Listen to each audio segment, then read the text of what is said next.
Hi guys, it's Mark here from Newbie Prepping. First of all, I hope you all had a lovely Christmas and you all got stuff what you wanted, not just those socks or Christmas jumpers. So I wanted to do this end of year video just to recap on quickly on some of the stuff what we've done in the past and some give you some ideas of what we're planning for the new year. So I know we covered bug out bags briefly. We've done some bug out locations and we've covered about starting fires. We will go into them again in the new year, especially as Rich gets a bit more experience on building fires and actually building the camps up. Now,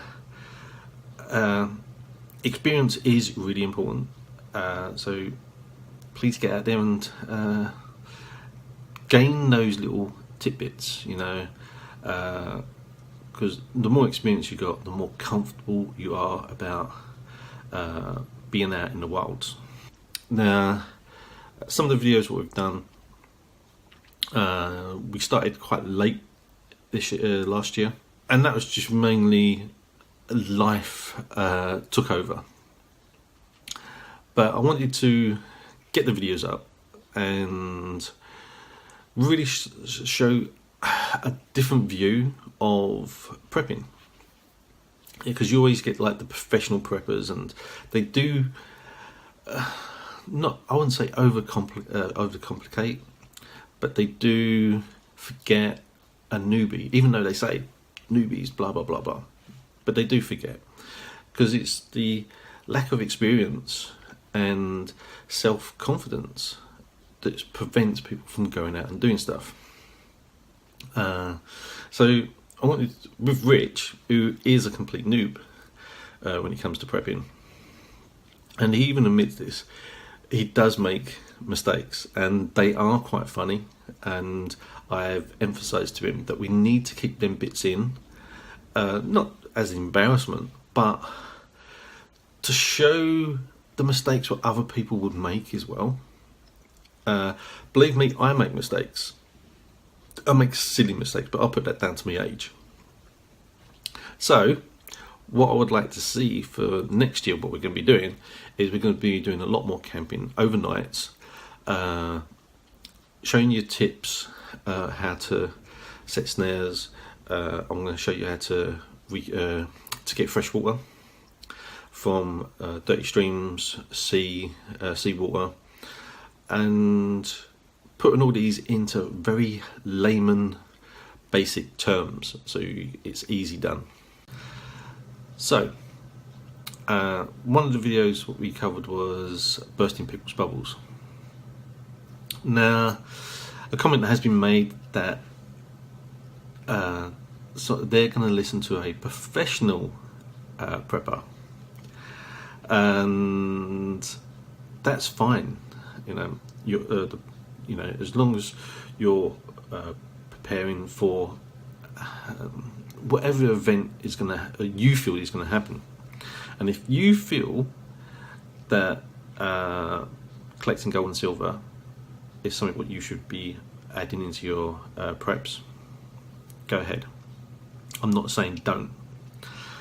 All I'm saying is that if someone come up to you offering you gold or silver post an event for food, would you take gold and silver over food or medical supplies? Now, gold and silver has a value as long as there's a currency for a value to be measured. If there's no currency, gold and silver is just a precious metal, and it's only worth as much as you're prepared to pay for it. Now, yes, they turn around and say gold and silver is a metal which is apparently in decline, they're not finding as much, but there's loads of gold and silver about, because there just is. All the stuff that's been brought up, it's still around in one shape or form, so it's still there. It's not something what I'll be taking, even though I have got some. I'm not going to be taking it with me, and I'm actually thinking of sending it off for buying other stuff what I deem more important. So that's that. Get experience from your trading, and the best way is to find items what you think that you'd be able to sell at somewhere. Yeah. So if you can make if you can make anything, try and sell it.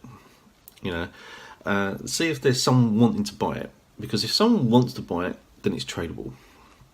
So then think of what am I going to need in a prepping scenario. Make something quite simple, like little bowls or wicker baskets, and sell them. If they sell, they're tradable, and also you're generating a bit of cash to buy other stuff. There you go, cash. But we're not in a bug out situation where your basket would be traded for food, or your basket would be traded for an axe or a knife, So do think about stuff what you can trade.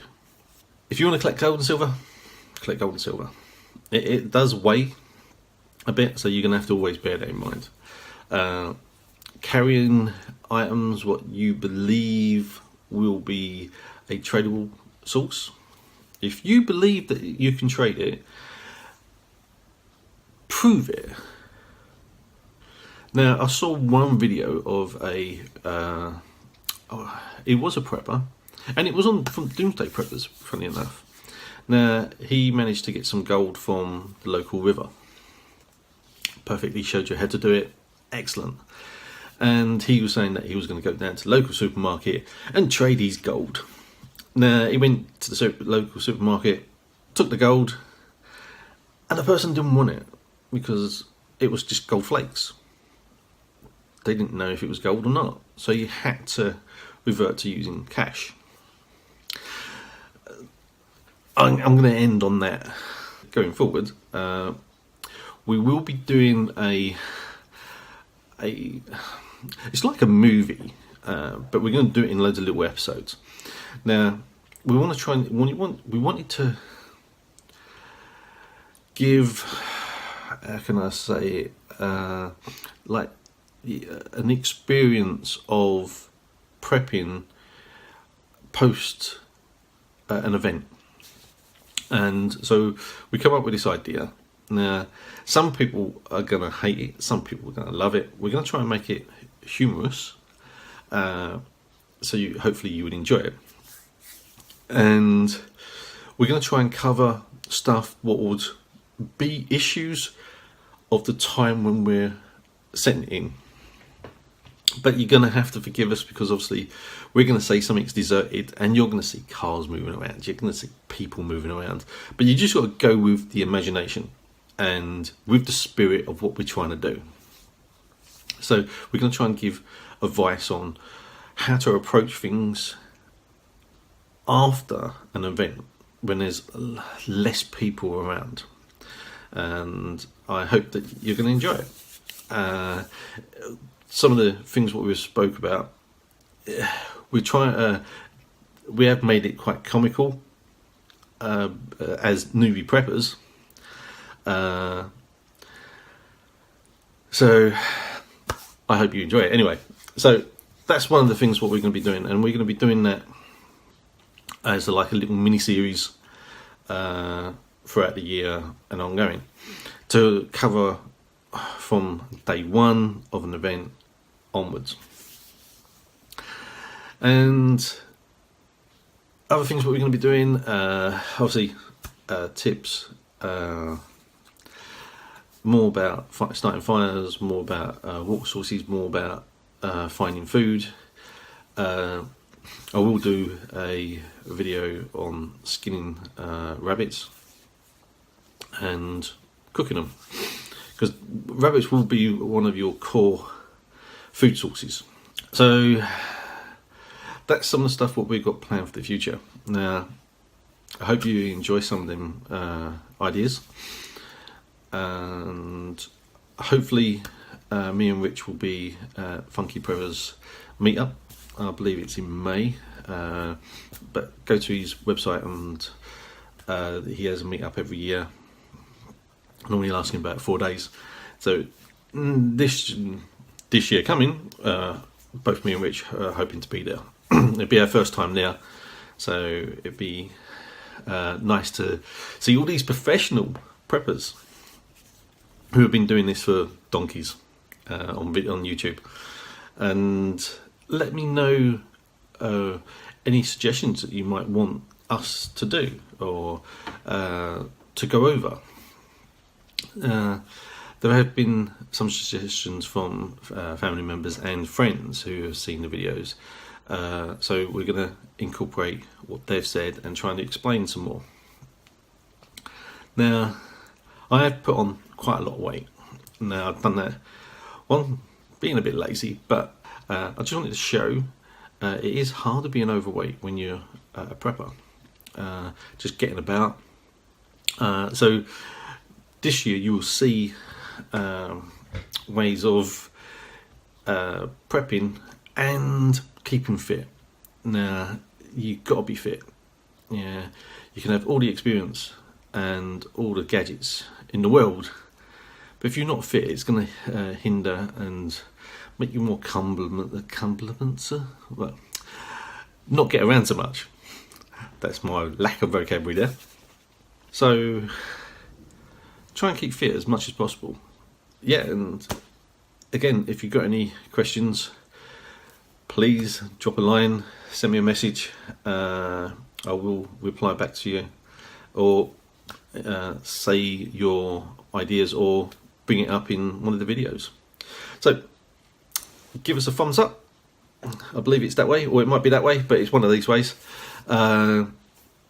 Please subscribe, and if you want to be up to date with any more videos we bring out, press that little bell button. Thank you, and I wish you a happy new year.